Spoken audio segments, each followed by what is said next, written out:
അത്യധികം ദൗർഭാഗ്യകരമാണ്. ഏതൊരാൾ സ്ഥാനം വിട്ടു പോകുമ്പോഴും ഒരു നഷ്ടബോധമുണ്ട്. പക്ഷെ എങ്ങനെ ഇവർക്ക് ഇത് ചെയ്യാൻ കഴിയണം?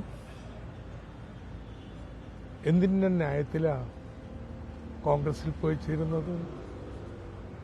തൻ്റെ ജീവിതകാലം മുഴുവനും കോൺഗ്രസിനെ എതിർത്ത് ആ പ്ലാറ്റ്ഫോമിന്റെ അടിസ്ഥാനത്തിൽ ഇത്രയും നാൾ MLA-യും ജില്ലാ പഞ്ചായത്ത് പ്രസിഡന്റും ഒക്കെ ആയിരുന്നിട്ട് ഒരു തവണ മത്സരസ്ഥാനത്ത് നിന്ന് മാറ്റി നിർത്തി എന്നുള്ളതിൻ്റെ പേരിൽ കോൺഗ്രസിൽ പോവുകയാണെങ്കിൽ ഒന്നുകിൽ അത്രക്കത്തെയും അവസരവാദിത്വം, അതല്ലെങ്കിൽ ഈ അധികാരം പോകുമ്പോഴുള്ള ആ സ്ഥാനത്ത് നിന്ന് മാറുമ്പോൾ ചിലർക്ക് ഭ്രാന്ത് പിടിക്കും. അതായിരിക്കാം. പക്ഷെ അതുകൊണ്ടൊന്നും ഒരു മാറ്റം ഉണ്ടാകുമ്പോൾ LDF കേരളത്തിൽ വീണ്ടും അധികാരത്തിൽ വരും. കാരണം കേരളത്തിലെ ജനങ്ങൾക്ക് അത്രയധികം കാര്യങ്ങൾ, നിങ്ങൾ ഏത് മണ്ഡലം എടുത്തോളൂ, ഏത് മേഖല എടുത്തോളൂ, കഴിഞ്ഞ 10 വർഷവും അതിനു മുമ്പുള്ള വർഷങ്ങളും നമ്മെ താരതമ്യപ്പെടുത്തും. ആത്യന്തികമായിട്ട് ജനങ്ങളതാ വിലയിരുത്താം. വർഗവഞ്ചക എന്നാണ്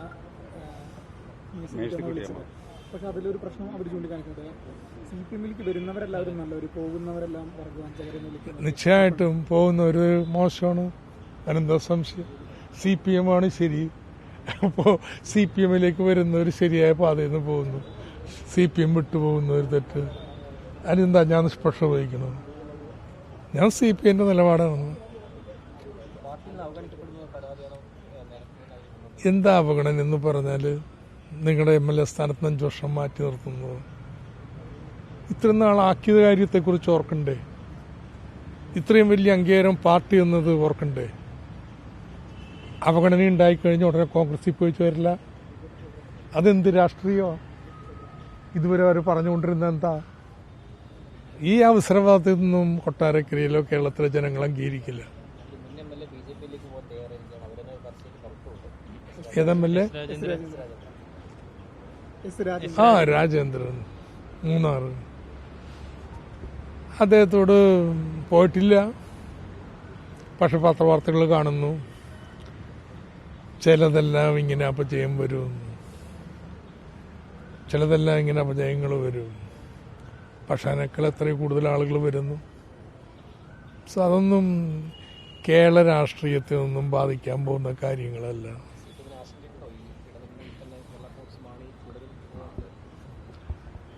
കേരള കോൺഗ്രസ് ഇടതുപക്ഷ ജനാധിപത്യത്തിന് തുടരുമെന്ന് ജോസ് കെ മാണി തന്നെ വ്യക്തമാക്കിയിട്ടുണ്ടല്ലോ.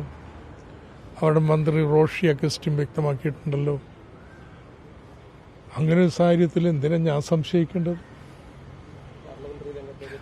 അത് UDF-നാണെങ്കിൽ എന്തെങ്കിലും പിടിവള്ളി കിട്ടിയേ പറ്റും. അത്രയ്ക്ക് ഡെസ്പറേറ്റാ. ഞങ്ങൾ ജയിച്ച് കേരളം കീഴടക്കിന്നൊക്കെ പറയുമ്പോഴും ഇവിടുന്ന് ആരെ കൊണ്ടുപോകാൻ പറ്റും, ഏത് പാർട്ടി എടുക്കാൻ പറ്റുമെന്ന് 24 മണിക്കൂർ ആലോചിച്ച് നടക്കുകയാണ്.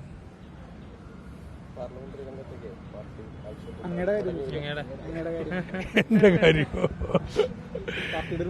ഇതെല്ലാം പാർലമെന്റായാലും പാർലമെന്റ് പുറത്തായാലും പാർട്ടി പ്രവർത്തനമാണ്. എന്താ എനിക്ക് പ്രവർത്തനം വല്ലതും കുറവുണ്ടെന്ന് നിങ്ങൾക്ക് തോന്നുന്നുണ്ടോ?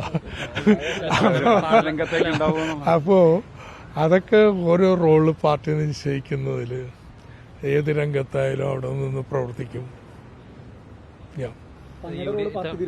പിന്നെ അല്ലാതെ ഇത്തവണ UDF വലിയൊരു വിജയം പ്രതീക്ഷിക്കുന്ന നിയമസഭ തന്നെ. അപ്പൊ പഴയ ആളുകളെയൊക്കെ മുടക്കിക്കൊണ്ടുവരാനുള്ള സാധ്യത ഉണ്ടോ? എങ്ങനെയാണ് അതിന്റെ അതില് UDF വലിയ വിജയം എങ്ങനെ പ്രതീക്ഷിക്കുന്നത്? ഈ കഴിഞ്ഞ തദ്ദേശ ഭരണ തെരഞ്ഞെടുപ്പില് CPM-ന് ഭൂരിപക്ഷമില്ല. 57 മണ്ഡലം ജയിച്ചിട്ടില്ല. 40 മണ്ഡലം ഏതാണ്ട് 5000-6000 വോട്ടിന് താഴ്ത്തല്ലേ. നിങ്ങൾ എന്തിനാ ആശങ്കപ്പെടണം? നിശ്ചയമായിട്ടും ജയിക്കാൻ പോണ തെരഞ്ഞെടുപ്പാണ്.